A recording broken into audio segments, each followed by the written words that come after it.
Hi there, everyone. Adrian Groenewald, Meyer Vision Academy. It's such a privilege to be with you today to hand another Successful Leader Award. What we're doing is we're mobilizing successful leaders across different countries, different sectors, or all sectors if we can, and on different levels of organizations. We believe leaders are on all levels. We're also mobilizing individuals who have found their purpose in life. We believe that they will lead better than those who don't have purpose. So it's a great privilege for me to be here today. We are doing this so that we can transform leadership standards worldwide. We don't think leadership standards, collectively speaking, is where it should be. So we decided to go and mobilize successful leaders first, and then those who have found their purpose. And then from there, we're also mobilizing emerging leaders. So we're trying to find emerging leaders and somehow mold them, inspire them, help them to grow and become the ethical, authentic leaders our society needs in the years to come. With me today, I've got a special person nominated by Dr. Louise van Rijn, also one of our recipients. With me today, Lucille Meyer. She's the CEO of Chrysalis Academy, making a difference in a lot of people's lives, but especially youth, it seems. So we'll find out a little bit more. But Lucille, welcome. Thank you so very much for having me for this conversation. It's a great pleasure for us. Let me go to your actual award, and then we'll ask you the question, what is successful leadership in your world? All right, Lucille Meyer, an award in recognition of successful leadership to Lucille Meyer for at least the following, and there may be more, of course, for successfully leading Chrysalis Academy for over a decade, demonstrating exceptional leadership in youth development, equipping them with tools for resilience and well-being, your strategic leadership in government circles in the past and probably currently as well, and your unwavering commitment to community engagement, especially amongst youth, and everything else that people would tell us you should receive this award for. It's my privilege as one of the co-founders of Meyer Vision Academy to sign and also to hand this to you. So a formal and exciting welcome and congratulations. Well, let me say thank you for the honor. Thank you for the recognition. I have been following your work for a while, and I think it's wonderful in a context of crisis to be amplifying people who are doing pockets of great work. So thank you. I receive it with humility. Thank you, Lucille. And yes, we're trying to bring those pockets together, aren't we? So that we can have a bit more unity and in that way spread the good word of successful and quality leadership. Lucille, we're excited to hear what you have learned successful leadership is in essence. What are some few points or one or two or three points that you would share with us? I will say with great certainty, the biggest thing is leading from the inside out.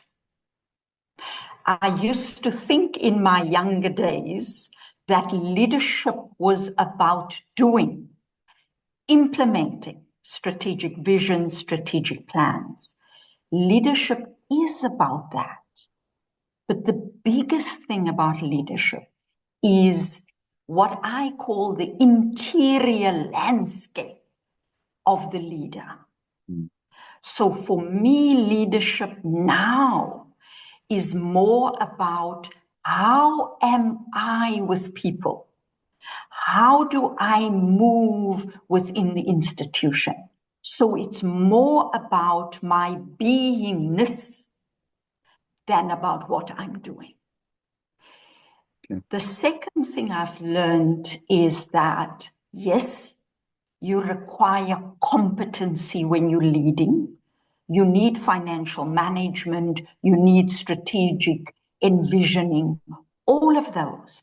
But the biggest thing I've learned is about connecting with the people you lead. Do you know the people you lead? Do you understand them? Have you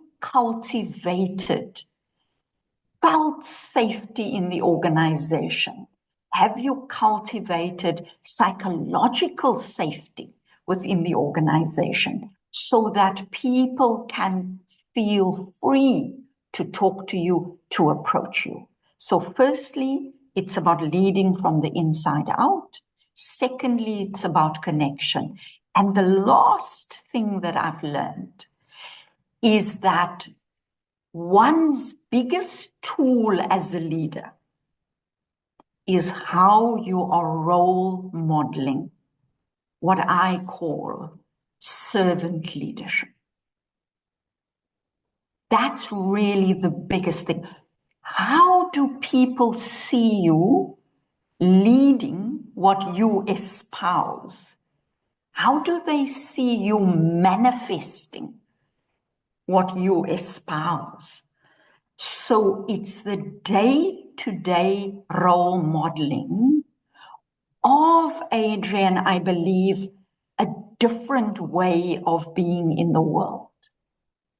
You know, as opposed to this big leader somewhere up there, it's very much about how you can coalesce your team around a vision. That to me is the essence. It's all about the inside out.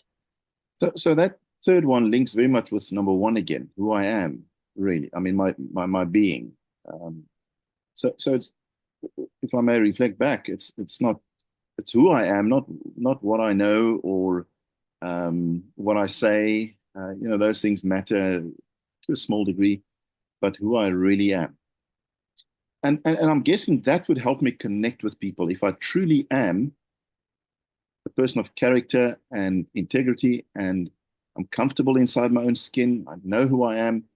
I'm guessing I'm going to have more emotional strength to focus on others, not on my own issues. Absolutely. And I think what it also does, it allows us to be human. I think if we lead from the inside out, it gives me permission to be human.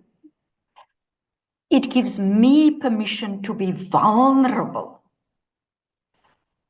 And it therefore gives people I work with the permission to be human and to be vulnerable. And you know, linked to that is this notion, I love it. It was first mentioned by Thich Nhat Hanh, who was a Vietnamese monk. He has passed on. He talks about our interbeingness.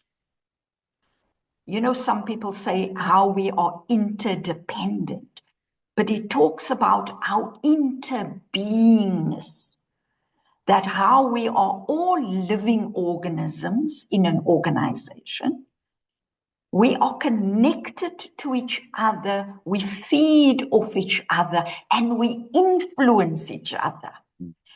And then we grow the organization together, because the organization, Chrysalis Academy, in my case, is a living organism. It is evolving over time. The academy evolved as I evolved, as the team evolved. And so that's the beauty of leading. We are never at one point. We are never at the same point. As we grow, as we lead, as we work together, the institution grows, you know? And that is beautiful, because my orientation is about service. I don't need a career. It's about where am I needed? How best can I utilize the skills and experience that I have in pursuance of this new South Africa? You know, we love our country and we all have a role to play. So what I do in my work as CEO, it contributes to that bigger picture. So, Lucille, just very quickly tell me, it's almost a negative question, but what does the opposite of leading from the inside out look like? Someone who's not leading from the inside out, what do I see? or I can tell you what I've seen in my lifetime. What does it look like if you don't lead from the inside out? Firstly, you don't listen to people around you. You're very much obsessed with your opinion and other people agreeing to your opinion. There's no deep listening. You're not even able to mirror to people what they say. So that's the first thing. The second thing, it's as if you know everything. You are the custodian, of knowledge, So yes, you may have read, yes, you may have studied, and it's about that as opposed to how do I harness what my team brings to the table? It's authoritarianism.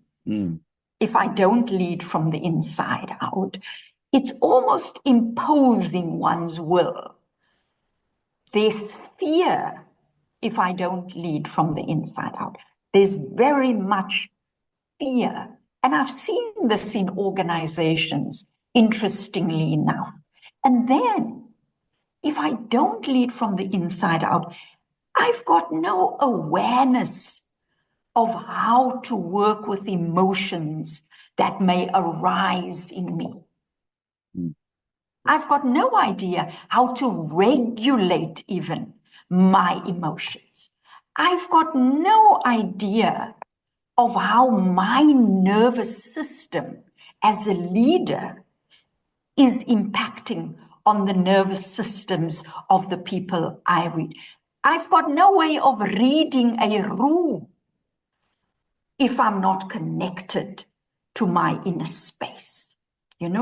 So there are many examples, and it's a lot about the outside. It's about the exterior. It's about the external. And you can see it in these elements that I've mentioned now. Powerful. So I'm not even going to read other people through their interior. I'm going to read them through their external body language only, and I'm going to be very cynical, I would think. And I guess we could talk a lot about that. But I think it's quite clear that if I lead from the inside out, I found myself. My last question to you is, have you found your purpose? And if so, what is it? Listen, I'm lucky. I'm lucky. My mom said when I was 5, 6 years old, I got onto a bunkie, soos hulle sê, and I started writing on a whiteboard. And our dog was my first student. I had a sense from a very early stage that my work is with people. My work is about service. I love working with young people and actually all kinds of people, all ages, to unlock what they have inside of them. Actually, we've got such treasures, and my work is to help people unlock the gold that is within. I had the good fortune to work with our first democratically elected president, Nelson Mandela, who really personifies what being means, because not only was he tall with gravitas, but he listened well, So from an early age, I knew my work, had to do with people, service. So I have found my purpose. But at 64, I know I haven't unlocked everything. I haven't unlocked everything, but my purpose is about service, go where the need is, assist people to unlock the hidden treasures so that together we can mobilize all this capacity towards building a new South Africa. So I am very curious what still will emerge. And I will just add, I've been leading Chrysalis for 14 years. It has been the greatest of privileges to serve young people. And after 14 years, in my whole being, I knew it was time to hand over the baton. And so I took a very conscious and deliberate decision that I would be leaving the academy at the end of June. Why? Because it is time for others to lead. I think that has a lot to do with leading from the inside out, because you also need to sense, when you are called to do other things. And so I don't know what the other things will be, but I am filled with a blessing of having worked with young people who needed our love and care. And I received so much in return. So I'm looking forward to the journey from after June and where it will take me and which other leaders will come onto in my pathway, which other teachers will come in my pathway to take this journey forward. Yeah, it's a journey of really manifesting the goal that's within. So I'm looking forward to the future with great curiosity and interest. Lucille Meyer, thank you so much. I'm sure you're going to continue making a difference. The CEO of Chrysalis Academy, nominated by Dr. Louise von Rijn, and she's just received her Successful Leader Award and shared some gems with us. We wish you well, and thank you again, and congratulations. Thank you very much, and best wishes with your work going forward.